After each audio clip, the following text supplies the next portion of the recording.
What's up, Lapu-Lapu Sales? So karon padong Tagtalamban ato ning ihatod ang Ford Everest nga next gen 4x4 titanium automatic. So gwapo pa jud kay ni nga unit, super hinog jud.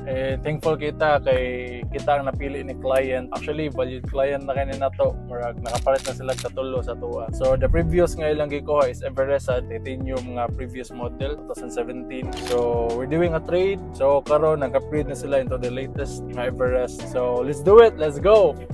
Mani ako sa ganahan nga feature ni nga Everest mga bro. So kung unsa ang nasa nga tubangan, mao sa diyang sundon. So kung mo stop pod siya. So mo na yung adaptive cruise control. Dilo muliko siya bro. Muliko siya bro. Mo straight. Ala mo straight pod siya. Tawag na? Pwede rin siya matugan eh. Tawag ba siguro kayo? Pero ano nga magkumpansa gapon. Ako kong tiilo. Boss!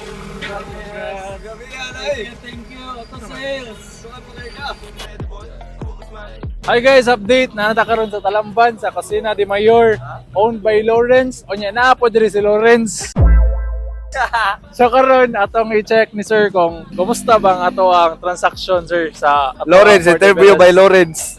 Ang sa transaction, grabe ka kanang satisfied kay effort pa lang daan sa pag Thank you sir. sa pag Si Lawrence gira to ga sumbagay dito eh.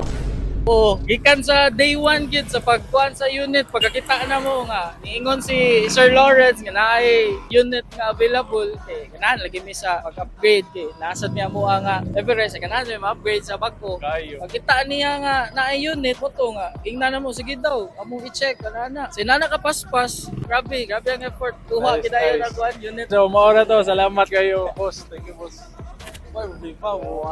Always unsa Oh, nanider rin na. Lo, LBE mo eh.